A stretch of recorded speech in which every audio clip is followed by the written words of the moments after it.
Hello, it's Employee a Million, and I just got back from watching the SpongeBob movie, Sponge on the Run, downstairs.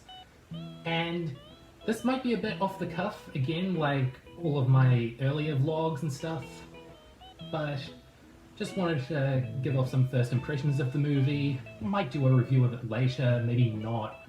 Said the same thing about Static Cling last year, and kind of dropped out of my mind. Great movie, but we'll see if there's more to talk about with Sponge on the Run as time goes on. So, with the first two SpongeBob movies, I never saw them in theatres or when they were originally released. Might have with the first, I was too young.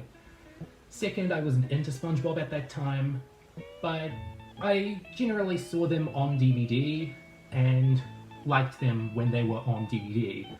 The third was going to have a theatrical release in late 2019, well, sometime in mid-2019, then it got pushed back to late 2019, then it got pushed back to March 2020, and then it finally got pushed back to the summer of 2020, sometime in June or July. Cool, can't wait. What could possibly go wrong?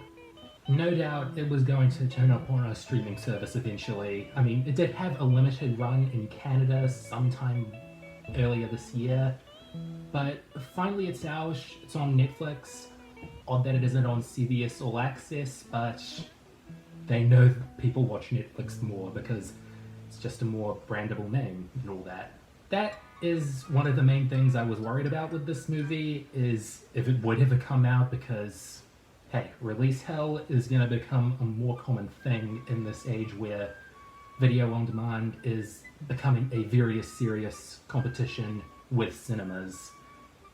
It stinks, it makes things harder on viewers, but watched it on Netflix, didn't have any issues with it.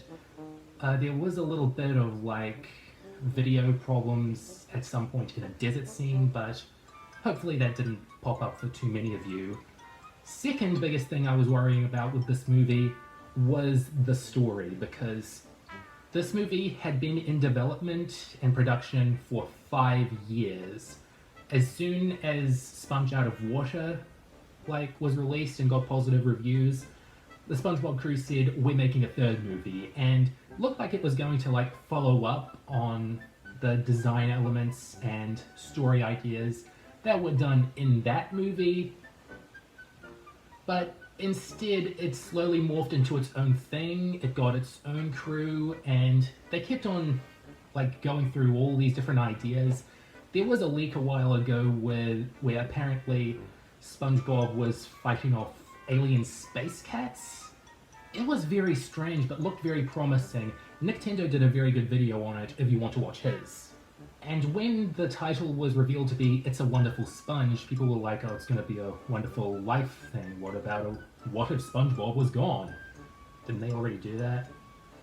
And then there was the announcement of Cam Coral, which kind of shook the SpongeBob fan base to its core. It was kind of like this big earthquake for a while, where the aftershocks still haven't really settled, because we still don't have a solid grasp on if Steven Hillenburg, the creator of SpongeBob, who died in 2018, approved of Camp Coral when it was announced in 2019, and even if he was around for some sort of approval phase, if he wanted it. It's hard to tell if it goes against his rules. I think that Nick is kind of peering through his do not do list and saying, we can kind of write around this. So there are some Camp Coral elements in this movie, and they get a bit invasive towards the end, but you can kind of enjoy this as its own separate thing, aside from Camp Coral when that comes around. I will still give it a chance when it materializes, but it has a lot to live up to. It has a lot to prove, and it owes a great debt to the characters and the world that Steve created, and it better show. And this movie did show a lot of that tribute and stuff, so I have higher hopes than I did last year, but still. So this is where I put up the spoiler warning, and bada bing bada boom, here's the story. Gary goes missing. SpongeBob had a pretty good track record of not losing Gary. He had lost him since season 4, but now here we are. Big theatrical movie about Gary being taken by Plankton to Poseidon, who is the ruler of this Vegas city, and he's very vain. He's 3,000 years old, still acts like a big old college student. He really likes his looks, and the only way to keep those looks pure is with snail slime, because you rub it on your face and that makes you immortal, I think. Maybe Gary rubbing on SpongeBob every morning has made sure that he and his show never die. So SpongeBob has to go save him. He goes in a boat with Patrick. Again, not repeating any well-trodden ground. I mean, they do make fun of buddy movie tropes for a bit at the start of it, and with this big fight in the middle. It's kind of funny. I really like the banter between SpongeBob and Patrick here. It's more conversational than on the show. Like, you can really feel Tom Kenny and Bill Fagabaki improvising and just kind of bantering and arguing as SpongeBob and Patrick. That's probably my favorite thing about this movie, the more conversational tone to the dialogue. At least that's my favorite thing about the actual story, because even though this is a very funny movie and a very interesting movie the whole way through, this story is a bloody mess. I mean, it keeps on jumping around. I mean, that is generally one of the biggest critical issues with SpongeBob movies, is that they're road trip movies, and they usually just have to go here, go along, go there, go along, go there, go along. And this is most evident in this movie because when they stay in a scene like this weird live-action dream with cowboy pirate zombies doing the Thriller dance and this Diablo guy, it goes on for a very long time, and I was like, did I go into a different movie? What is this? And when that scene is over, it's a problem that kind of carries on into the next scenes, like the big Vegas Broadway musical, this big fight scene in this medieval dungeon. Again, SpongeBob and Patrick running away from knights, not trodden territory at all. It's sort of a stop and go kind of thing, and if you want your SpongeBob stories to be stories, not just stop and go and gags, this movie will not entertain you. I'm sorry about that. But what it will do is make you laugh, because this is a pretty funny movie. I feel like they wrote like 1,000 jokes and picked the best 100 to put in the movie, because yeah, there are a ton of references, like the show does a lot nowadays. There are some references to the middle seasons that I had no idea they would do. Like, they're very daring to reference One Course Meal, I must say. They're even more daring to reference Plankton's Good Eye, I must say. And of course, people like that about SpongeBob now. It doesn't bother me because, hey, more fan service the better, am I right? But yeah, if you don't like that, again, this movie probably isn't for you. But the very best thing about this movie is the art design and animation and just the visual effects, because goodness gracious, this is a gorgeous movie. From start to finish, it feels like a book come to life.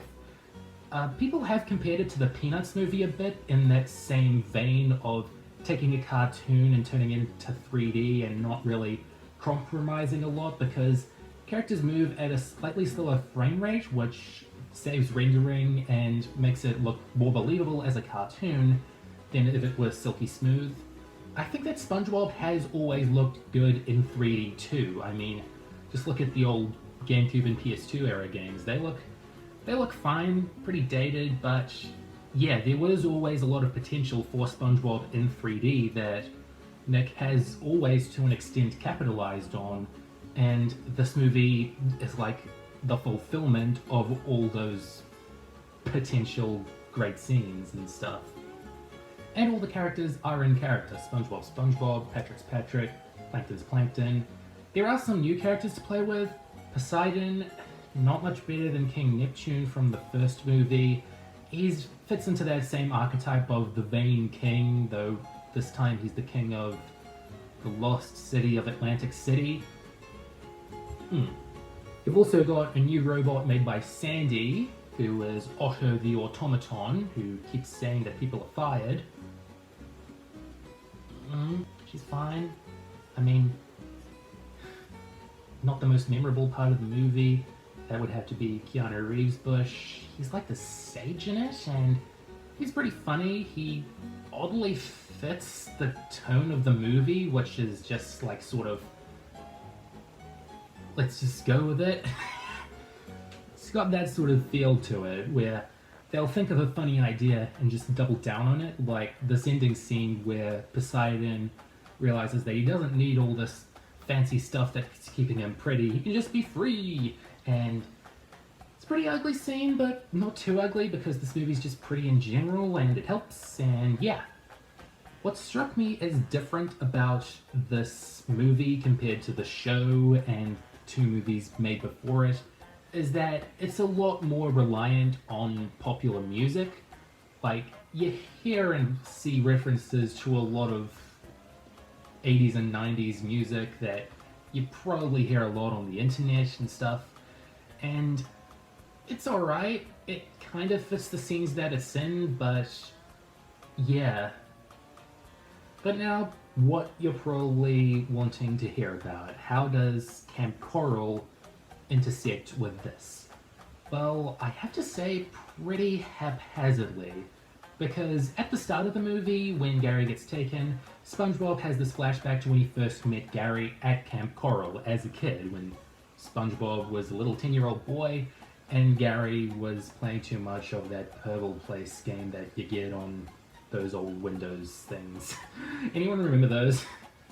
And that's cute, but then there's this scene where they're all in the big Vegas showroom, and all the characters, Sandy, Squidward, Patrick, Mr. Krabs a bit, are all saying how SpongeBob's changed their lives and reflect on when they first met SpongeBob to the audience, and you get all these little backstories about them, which could have been episodes of this new Camp Coral show, but instead it has to kind of be shoehorned into this movie, and it's kind of like, what's this doing here? It's not really forwarding the plot. I mean, I know why I should like SpongeBob, and I have liked SpongeBob on and off for 12 seasons and 2 movies up to this point, so this is probably just to advertise the show, and looks like SpongeBob's going to be more of an advertising tool, unfortunately.